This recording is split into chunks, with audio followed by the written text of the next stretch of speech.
Bonjour, Objectif 2013, votre magazine sur les préparatifs et les coulisses de l'année européenne de la culture, pousse cette fois-ci la porte de la Fiesta des Suds. Alors ici, on y croise tout le monde, de nombreux artistes comme Zaza Fournier qu'on rencontrera tout à l'heure, et puis tous ceux qui sont venus faire la fête aux couleurs des musiques du monde. C'est ce que nous expliquera aussi Florence Chastanier et Bernard Aubert, les co-directeurs de la Fiesta des Suds. On y va tout de suite.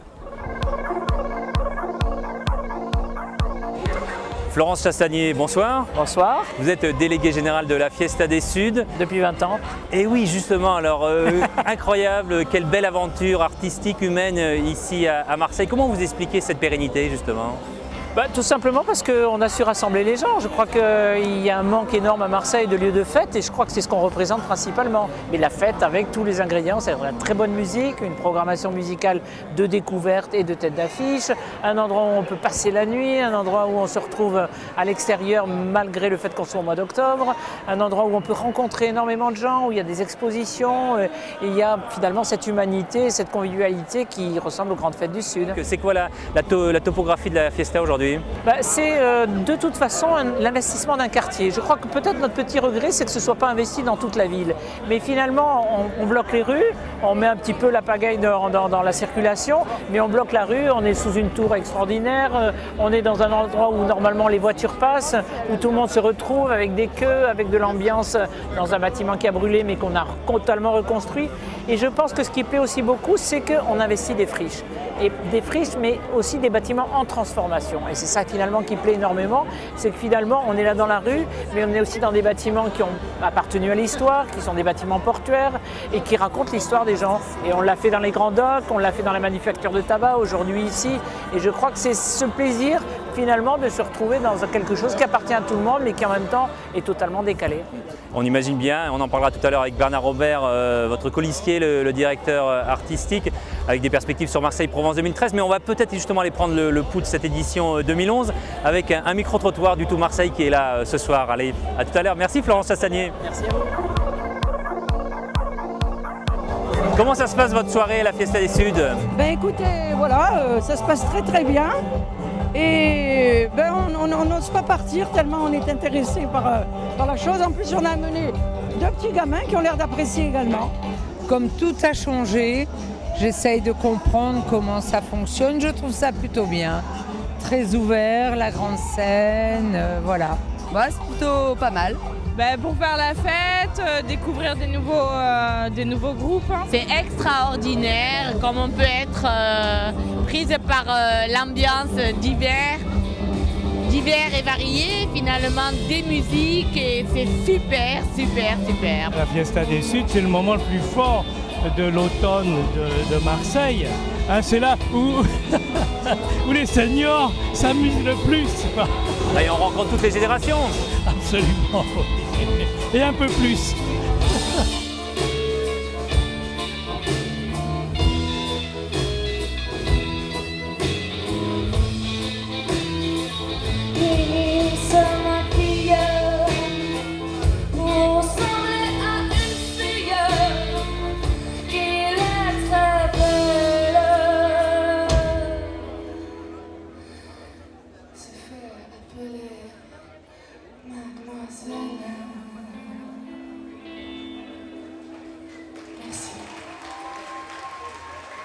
Zaza Fournier, bonsoir. Bonsoir. Vous êtes ici à la Fiesta des Suds.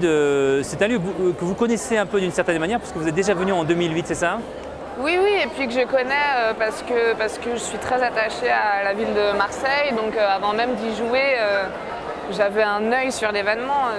Mais c'est vrai que moi, pour la première fois, je suis venue il y a ça fait quoi, 3 ans ? J'avais l'impression de me taper l'incruste, quoi. Là, il y a un truc un petit peu plus officiel pour moi qui est hyper réjouissant parce que tout à coup, ça veut dire que ça confirme une chose et pour moi, c'est joli. Cette ambiance méditerranéenne, ici c'est particulier, on célèbre un peu toutes les musiques du monde. C'est une ambiance, le Sud, qui vous plaît ? Ouais, vous savez, mon père est né à Marseille en fait, donc j'ai passé énormément, j'ai passé vraiment beaucoup de temps ici, donc je me sens à moitié d'ici, je vais le dire, même si je suis née à Paris, mais il y a un truc qui est chouette entre ma mère hollandaise et mon père marseillais, il y a une espèce de ligne comme ça qui permet de dire je me sens chez moi un peu partout, mais c'est vrai il y a comme un... Je me dis qu'un jour je vivrai dans le sud parce qu'il y a comme une chose physique qui se passe quand je viens. Là, je trépigne parce que j'ai pas eu le temps d'aller au four aux navettes et je sais que je vais devoir partir sans et ça m'énerve. Et il y a un truc comme ça, physique. Et j'y tiens. Alors, votre répertoire a évolué d'une certaine manière. Au début, on vous a connu comme chanteuse réaliste, entre guillemets, avec votre accordéon. Alors maintenant, il paraît que vous buvez des vodka fraises, c'est vrai ? Bon, d'abord, le coup de la chanteuse réaliste, c'est les journalistes qui disent ça. Moi, j'ai jamais dit que j'étais une chanteuse réaliste. Je pense qu'il y a des raccourcis qui se font parce que l'accordéon est un instrument qui n'est pas encore très bien connu ou alors pas assez. Moi, j'ai la sensation d'avoir suivi le chemin qui s'ouvrait devant moi et je me suis pas dit « Allez, je vais changer l'histoire, l'accordéon, ça va devenir pas du tout ». C'est simplement que j'ai travaillé avec un autre instrument qui est cousin de l'accordéon, qui est un orgue à boutons, mais qui est vraiment fait pour accordéoniste. Et du coup, ça change un peu le son comme ça, la colonne vertébrale du disque. Mais vous verrez que sur scène, l'accordéon est à mes pieds tout le temps, dans mes bras souvent. Donc moi, j'essaye de faire. Et d'être vous-même, comme cette année à la Fiesta des Suds. Merci à vous, Zaza Fournier. Merci. On vous a retrouvé ici à la Fiesta avec votre nouvel album à découvrir sur scène, Regarde-moi. Oui. Bonne soirée.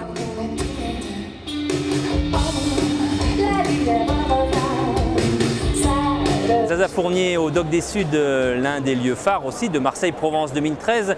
Il y aura de nouveaux lieux qui vont aussi s'ouvrir. On a parlé du Silo, on a parlé du Théâtre de la Minoterie et puis aussi le Clap, la maison de la danse, tant espérée par Michel Kéléménis. L'inauguration c'était ce mois-ci et on a justement poussé la porte. On y va. C'est entre la Belle de Mai et le boulevard National que vient d'être inauguré à Marseille un lieu entièrement dédié à la danse dans une ancienne friche industrielle.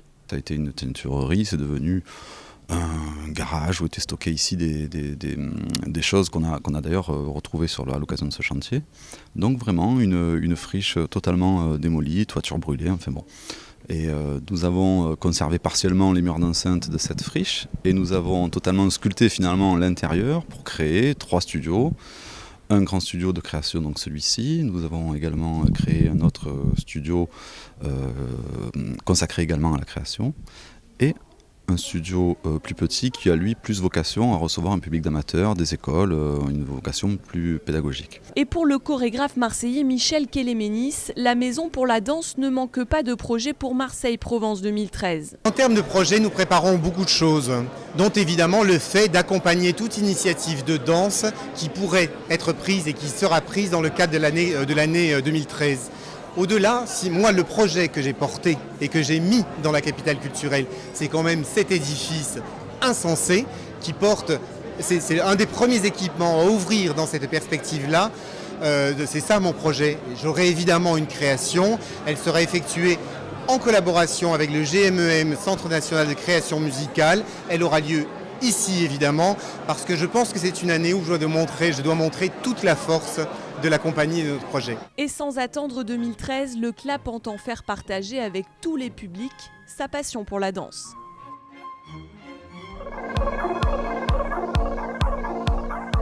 Et nous voilà toujours à la Fiesta des Suds et cette fois-ci on est avec Bernard Robert. Bonsoir à vous. Bonsoir. Directeur artistique de ce grand événement métissé autour des musiques. Alors, vous êtes ancré dans le quartier de la Joliette.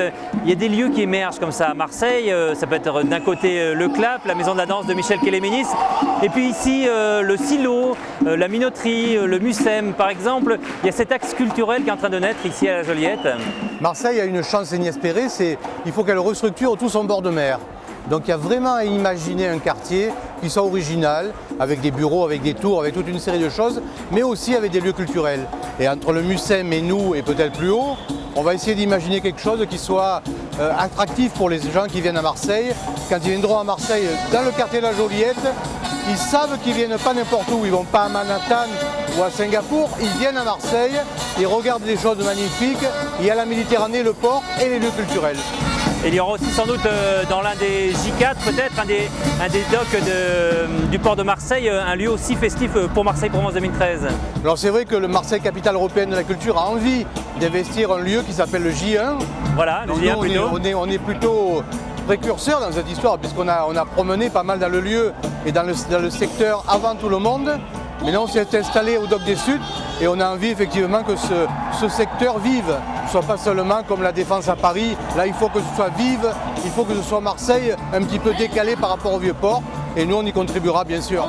Alors on imagine bien, Bernard Aubert, que pour Marseille-Provence 2013, vous avez un projet dans les cartons. Ce serait quoi votre Fiesta des Suds idéal? Alors le Dock des Suds est là. C'est 7000 m² pour la fête. On le prouve ce soir avec Kit Crélon de Coconu sur la scène à côté de nous. On a envie d'ouvrir toutes les nuits.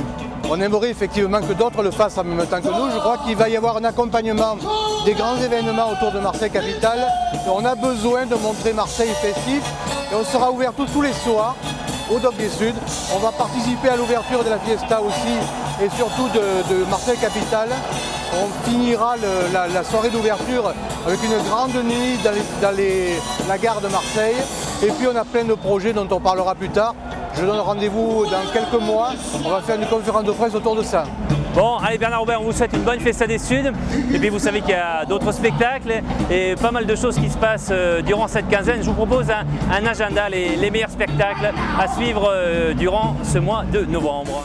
Les fans de Patti Smith sont aux anges. La grande prêtresse du rock poétique américain livre un show hypnotique entre concert et lecture. Elle se produit le 7 novembre au Silo à Marseille. C'est l'événement pour tous les fans de rap. IAM est de retour chez lui le 11 novembre au Dock des Suds à Marseille à l'invitation de L'Affranchi. Le groupe marseillais est entouré d'une pléiade de vedettes comme Passy, Oxmo Puccino ou Faf Larage. Enfin, c'est sur le thème l'Europe et l'islam, la liberté ou la peur que se déroulent actuellement les rencontres d'Averroès. Au programme jusqu'au 3 décembre à Marseille et dans plusieurs lieux culturels de Provence. Table ronde, lecture, exposition, cinéma, danse et concerts. Vous le voyez, belle actualité culturelle durant cette première quinzaine du mois de novembre. Le magazine Objectif 2013 est terminé. Je vous donne rendez-vous au prochain numéro.